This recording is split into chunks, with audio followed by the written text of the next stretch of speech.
ठीक है। Income tax, आज हम लोग स्टडी करेंगे income tax act 1961। Okay, income tax act 1961, first of all हम लोग यह जानेंगे कि इनकम टैक्स का प्रचलन आया कहां से, इनकम टैक्स प्रारंभ कब से हुआ। ठीक है, ये तो क्लियर है कि आधुनिक युग में इनकम टैक्स ये क्या है, एक प्रकार का डायरेक्ट टैक्स है जो कि गवर्नमेंट के इनकम का सबसे बड़ा स्रोत है। ठीक है, तो क्या देखते हैं, आजादी से पूर्व, आजादी के लिए 1857 में जो भारत को आजाद करने के लिए सिपाही विद्रोह हुआ था, जिसे आप फर्स्ट फ्रीडम फाइट के भी नाम से जानते हैं, कब हुआ था? 1857। तो 1857 में हुए सिपाही विद्रोह की क्षति की भरपाई के लिए उस समय का ब्रिटिश गवर्नमेंट ने सामान्य जनता पर टैक्स लगाया था। वहां से प्रारंभ होता है कब? 1857 के सिपाही विद्रोह की क्षति की भरपाई के लिए, टू फुलफिल लॉस फ्रॉम सिपाही विद्रोह ऑन 1857। ये इंप्लीमेंट होता है 1960 से। ओके, 60-61 से इंप्लीमेंट होता है और लगातार चलते आ रहा है। समय समय पर उसका संशोधन हुआ। उसी को हम अभी क्या देखते हैं, इनकम टैक्स एक्ट 1961। अभी क्या स्टडी हम करेंगे? Income tax act 1961। ठीक है, इनकम टैक्स एक्ट क्या बताया है? Income tax is a types of direct tax. It is main source of income of central government और स्टेट गवर्नमेंट। क्लियर?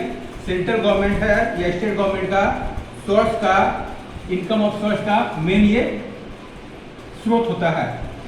हम यहाँ पर क्या करते हैं, according to income tax act 1961, there are 5 heading of income tax. पहला क्या होता है? Income from salary, first heading. Second क्या होगा? Income from house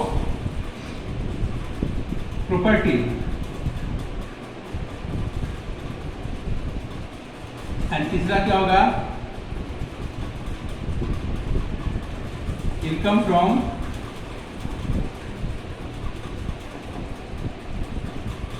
business and profession, और चौथा क्या होगा? Income from capital gains, and last, ये जो चारों हेडिंग में आता है तो क्या करेंगे हम? Income from other sources. क्या बताया? According to income tax act 1961, we divided income into following 5 heading. पहला क्या है? Income from salary. सेकंड क्या है? Income from house property. And third क्या है? Income from business and profession. और नेक्स्ट क्या है? Income from capital gains. और ये चारों हेडिंग में जो इनकम नहीं आता है उसको हम कहां शो करेंगे? Income from other sources. ठीक है, अब यहां पर हम एक एक करके देखेंगे। यहां पर हर एक के साथ कंडीशन होता है। जैसे क्या है? पहला इनकम फ्रॉम सैलरी।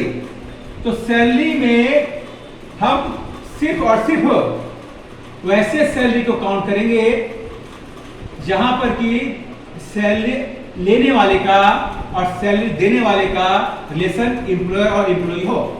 कहने का यह सेंस हुआ, in which situation where relation employer and employee then their salary count under the head of income from salary, otherwise their income from salary count under the head of income from other source. जैसे आप simple way में कह सकते हैं, एक prime minister है, president है, या सीएम हो या पीएम हो, उनको भी सैलरी मिलता है, ठीक है।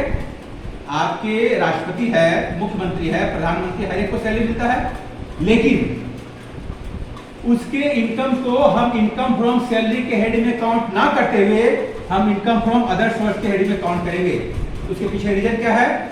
क्योंकि प्राइम मिनिस्टर का, प्रधानमंत्री और मुख्यमंत्री का कोई इंप्लॉयर नहीं है। They not selected person, they elected person, ठीक है। क्योंकि उसका कोई इंप्लॉयर नहीं है लेकिन उसको सैलरी मिलता है, इस कंडीशन में क्या करेंगे? हम उनके द्वारा प्राप्त सैलरी को इनकम फ्रॉम अदर सोर्स के हेडिंग में काउंट करेंगे, ना कि इनकम फ्रॉम सैलरी हेडिंग में। क्लियर है? पहला कंडीशन समझ में आ गया ना? इनकम फ्रॉम सैलरी के हेडिंग में किसी भी एसएससी के सैलरी को काउंट करने के लिए क्या होता है?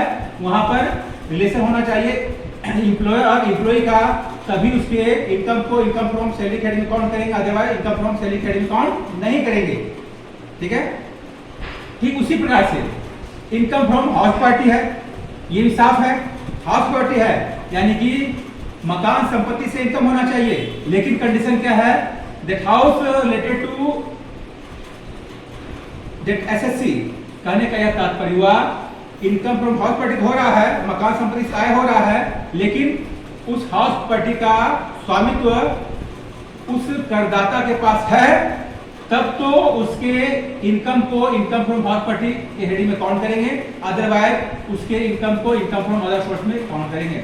सपोज कीजिए कि ए एक एसएससी है, ए एक करदाता है जो किसी से मकान को किराए पर लिया है और उसका एक पोर्शन को किराए पर लगाता है, तो उसके इनकम को इनकम फ्रॉम हाउस पार्टी में काउंट नहीं करेंगे, उसके इनकम को इनकम फ्रॉम अदर सोर्स में काउंट करेंगे। ये आप देखते होंगे क्या? मान जाए कोई किसी का मकान को एक्वायर कर लेता है या उसके एम्प्लॉय के द्वारा उसको रहने के लिए फैसिलिटी दिया जाता है, उसमें वो किराया लगा लेता हो और उससे किराया प्राप्त कर रहा है, तो वह भी इनकम उसके इनकम फ्रॉम हाउस पार्टी के हेडिंग में काउंट नहीं करेंगे, ठीक है। क्यों नहीं करेंगे? क्योंकि वह उस मकान संपत्ति का मालिक नहीं है, ठीक है। ठीक उसी प्रकार से income from business and profession, business and profession में क्या होना चाहिए?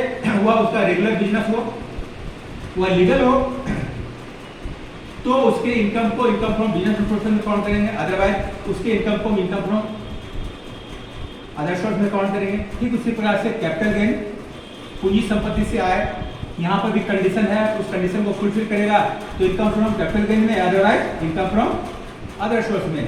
इस प्रकार से आप साफ देखते हैं कि इनकम टैक्स एक्ट 1961 के अकॉर्डिंग इनकम टैक्स को ये 5 हेडिंग में बांटा गया है: income from salary, income from house party, income from business and profession, income from capital gain, and जो ये चारों हेडिंग में नहीं आएगा वो सबों को हम इनकम फ्रॉम अदर सोर्स में काउंट करेंगे।